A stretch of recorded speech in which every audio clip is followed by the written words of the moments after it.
चिकित्सा शिक्षा पर बोलने का अवसर दिया, मैं आपका धन्यवाद करता हूं। माननीय सभापति महोदय, विपक्ष के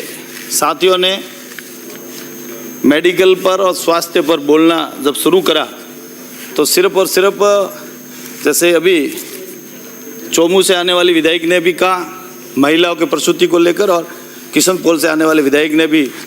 कई तरह की बातें रखी। माननीय सभापति महोदय, मैं चोमू से आने वाली विधायक का ध्यान आकर्षित करना चाहूँगा आपके माध्यम से। जो महिलाओं को प्रसूति वाला जो लाभ मिल रहा था, प्रसूति में जो इलाज मुफ्त में हो रहा था, भामाशाह स्वास्थ्य बीमा योजना माननीय मुख्यमंत्री जब वसुंधरा राजे जी थी तब उन्होंने शुरू करी थी। आपने ये नहीं कहा कि पूर्ववर्ती सरकार ने जब चिरंजीवी उसका नाम बदलकर 3 वर्षों तक इस योजना को बंद रखा, भामाशाह स्वास्थ्य बीमा योजना को, फिर 3 वर्षों के बाद में उसका नाम बदलकर आपने उसको चिरंजीवी करा। चिरंजीवी करके इसमें से आपने दोनों योजना, प्रसूति वाली योजना जो मुफ्त में प्रसूति होती थी और बच्चेदानी का ऑपरेशन भी मुफ्त में होता था, वो दोनों निकाल दिया। वो अगर आप सुझाव देते कि पूर्ववर्ती हमारी सरकार ने ये गलती कर ली थी, अब आप वापस उसको शुरू करें, तो हमें लगता कि आप महिलाओं के प्रति ज़्यादा आकर्षित है। मैं हाँ वो मुझे समझ में आया जब इन्होंने कहा कि वो सोनोग्राफी का बिल नहीं आया। सोनोग्राफी के बिल की जब बात करी ना, मैंने पता किया सोनोग्राफी का बिल, मैंने कहा ये सितंबर में तो अभी तक लागू हुआ है, अभी 3 महीने से ही इसका सोनोग्राफी वाउचर माँ के तहत मिल रहा है और अभी तक बिल की चर्चा कैसे हो गई। तो पता चला कि खुद के हॉस्पिटल में इस तरह की योजना आसपास में है। तो मैं माफ़ी चाहूँगा आपसे कि आप इस तरह की जो आपके हॉस्पिटल की समस्या न बताकर सार्वजनिक पूरे राजस्थान की समस्या बताते तो थोड़ा अच्छा लगता।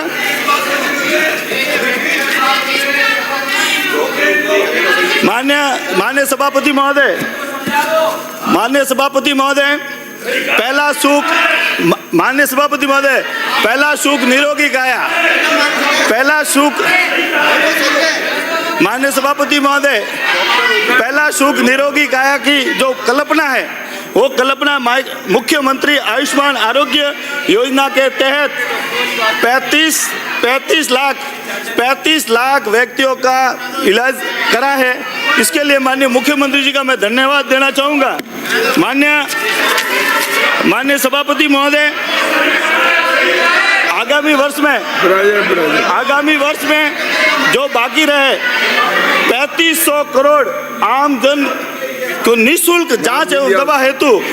मां कोष की गठन की जो घोषणा करी है, मां कोष की जो गठन की घोषणा करी है, उसको लेकर मां कोष की गठन, मुझे ये बताते हुए खुशी हो रही है कि आयुष्मान आरोग्य योजना के तहत एक बहुत बड़ा काम करा है माननीय मुख्यमंत्री जी ने, इंटर स्टेट वाला। माननीय मुख्यमंत्री जी ने जो घोषणा करवाई है, और मुख्यमंत्री वित्त मंत्री जी ने, मैं आपका ध्यान आकर्षित करना चाहूँगा, जो हम लोग प्रवासियों की जो बड़ी चिंता थी कि हम बाहर के स्टेट में इलाज नहीं करवा पा रहे थे, वो इंटर स्टेट पोर्टेबिलिटी लागू कर प्रदेश के बाहर भी चिकित्सा सुविधा उपलब्ध रहेगी। इसके लिए मैं माननीय मुख्यमंत्री जी का, चिकित्सा मंत्री जी का धन्यवाद करना चाहूँगा, जिन्होंने बहुत बढ़िया एक इंटर स्टेट वाला पोर्टेबिलिटी वाली घोषणा करी। मैं साथ में 70 वर्ष से अधिक आयु के वर्गजन के जो इलाज के लिए पैकेज की घोषणा करी है, और जो हमेशा हम सबकी जो समस्या थी कोटा में और आत्महत्या की जो बात होती है पढ़ने वाले छात्रों की, उसको लेकर मनोवैज्ञानिक स्वास्थ्य के पैकेज की जो घोषणा करी है, उसके लिए भी माननीय मुख्यमंत्री जी का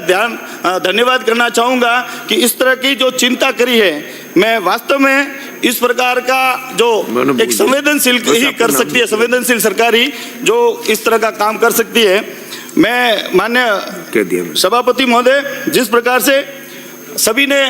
स्वास्थ्य को लेकर संबंधित बात करी है कि prevention is better than cure, अगर हम पहले से ही बीमारी से पहले ही हम अगर सावधानी बरत ले, यदि कोई तो हमारा इस पर व्यक्तिगत नाम आया हो तो उसको विलोपित कर दे। स्वास्थ्य शिविर लगाकर ई हेल्थ रिकॉर्ड बनाने का कार्य हाथ में लिया था पिछले बजट में, और वो लगभग 92 लाख 34,000 लोगों का रिकॉर्ड कर लिया है और शेष का भी जून 2025 तक करने का काम करेगी सरकार। इसके लिए मैं धन्यवाद देना चाहूँगा 2025 के बीच में। और बड़ी घोषणा और करी है कि प्रदेश में 70 वर्ष से उम्र वाले अधिक के वृद्धजनों को आवश्यकता अनुसार घर पर ही निःशुल्क दवा उपलब्ध करवाने की जो घोषणा करी है, मैं संवेदनशील सरकार का बहुत बहुत धन्यवाद करूंगा जिन्होंने इस प्रकार का बहुत ही अच्छा काम करने का काम किया। और दूसरा, टाइप 1 डायबिटिक से पीड़ित मरीजों के लिए बेहतर सुविधा के लिए प्रत्येक जिला स्तर पर डायबिटिक क्लिनिक स्थापित किए जाने की भी घोषणा करी है, मैं उसका भी धन्यवाद करना चाहूँगा। प्रदेश को टीबी मुक्त बनाने के लिए सरकार द्वारा प्रत्येक सीएचसी पर अभी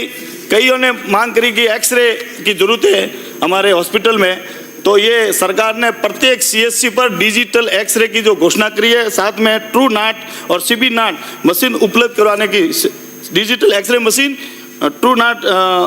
और सीबी नाट मशीन उपलब्ध कराने की जो घोषणा करी है, मैं माननीय मुख्यमंत्री जी, शिक्षा मंत्री जी का धन्यवाद करना चाहूँगा कि वास्तव में ये सब जगह बहुत आवश्यक था जो आपने इस प्रकार के एक संवेदनशील तरीके से डिजिटल एक्सरे मशीन की जो घोषणा करी है। मुझे विश्वास है कि अगले वर्ष तक जब हम इस बजट सत्र में आए उस समय तक सभी सीएचसी पर ये उपलब्ध हो जाए। ट्रक एवं बस ड्राइवर तथा कामगारों वर्ग तथा कारीगर, दर्जी, कारपेंटर इत्यादि की आंखों की जांच निःशुल्क जांच करने और सच में निःशुल्क सच में देने का काम की घोषणा करी है माँ नेत्र वाउचर के तहत। जिस प्रकार से सोनोग्राफी वाउचर का जो माँ के तहत मिल रहा है, उसी प्रकार से इन श्रेणी में आने वाले लोगों को माँ नेत्र वाउचर भी मिलेंगे। मैं बहुत धन्यवाद करना चाहूँगा। मैं माननीय सभापति महोदय, मैं जालोर जिले से आता हूँ और विधानसभा से आता हूँ। वहाँ पर वास्तव में डॉक्टरों की कमी है। आपको मैं धन्यवाद तो देना चाहूँगा कि पिछले बजट में और इस बजट में हमारे यहाँ पीएचसी नौरवा खोली, सीएचसी भादराजून, सीएचसी भूती, सीएचसी पादली करी, उप जिला अस्पताल अब की बार और में करा है, इसके लिए तो मैं धन्यवाद करना चाहूँगा। और क्वारडा में आपने उप स्वास्थ्य केंद्र दिया है एक बजट में, इसका तो मैं धन्यवाद करना चाहूँगा। मैं चाहूँगा कि इसके भूमि तो आवंटित हो गई है सब जगह, आने वाले समय में इसकी भवन निर्माण के लिए वित्तीय स्वीकृति मिल जाए, जिससे इन बिल्डिंग मिलेगी और इनका जो हमारे ये सुदूर एरिया है, यहाँ पर हमेशा ये विधानसभा क्षेत्र जालोर जिला और विशेषकर विधानसभा क्षेत्र और स्वास्थ्य सेवा में उपेक्षित रहा है। मैं आप सभी से निवेदन करूँगा, विशेषकर चिकित्सा मंत्री से निवेदन करूँगा कि आप इस और ध्यान देते हुए जो डॉक्टर्स की कमी है, और ये डॉक्टर्स जो सीएचसी में बिल्कुल नहीं है, सियाना सीएचसी है, बागरा सीएचसी है और भादराजून सीएचसी, वहाँ पर बिल्कुल रिक्त पद है। पिछले 5-6 वर्षों से मैं लगातार विधानसभा में डॉक्टर्स की कमी को लेकर मांग कर रहा हूँ, लेकिन अभी तक आपूर्ति नहीं हुई। आपने नर्सिंग ऑफिसर तो लगा दिए सभी हॉस्पिटल में अपने पूरे राजस्थान प्रदेश में, इसका तो मैं आपको धन्यवाद देता हूँ, लेकिन मैं चाहूँगा कि चिकित्सक के जो रिक्त पद है उसको भी तत्काल रूप से आप अगर भरने की कृपा करेंगे तो मुझे विश्वास है कि आपको भी जनता धन्यवाद देगी कि आप हमारे वहाँ भी आप आते रहते हैं कि हमारी जो मुख्य समस्या है उसको बहुत दिल से करेंगे, समस्या का समाधान करेंगे। मैं माननीय चिकित्सा मंत्री जी, मैं आपका ध्यान आकर्षित इस ओर भी करना चाहूँगा कि मैं पहले भी कहा कि मेरा क्षेत्र हमेशा चिकित्सा क्षेत्र में उपेक्षित रहा है, तो हमारे क्षेत्र में ऐसे बड़े बड़े कस्बे हैं जिसकी आबादी 15,000 2011 की जनगणना के अनुसार है, वहाँ पर भी सीएचसी और आसपास में पीएचसी भी नहीं है। तो ऐसे भवरानी, गुड़ा बालोतान, चांदराई, हरजी, बोरडा में सीएचसी की आवश्यकता है। मुझे विश्वास है कि आने वाले समय में इन बड़े कस्बों में जो लगभग 15-20 हज़ार आबादी तो खुद के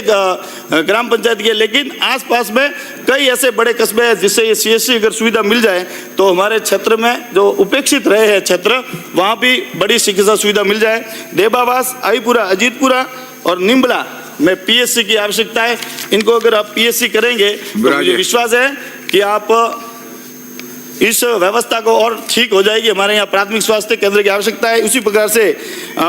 उप स्वास्थ्य केंद्र नबी, नागणी, रशियावास, खुर्द, गुड़ारामा, बागुंदा, गोविंदा और पानगरा और पलासिया कला और अलावा सी में उप स्वास्थ्य केंद्र की आवश्यकता है। माननीय चिकित्सा मंत्री जी बहुत धीर गंभीर है कि इस और आपका मैं ध्यान आकर्षित करना चाहूँगा कि आप उप स्वास्थ्य केंद्र खोलेंगे। मुझे आपने बोलने का अवसर दिया, इसके लिए धन्यवाद।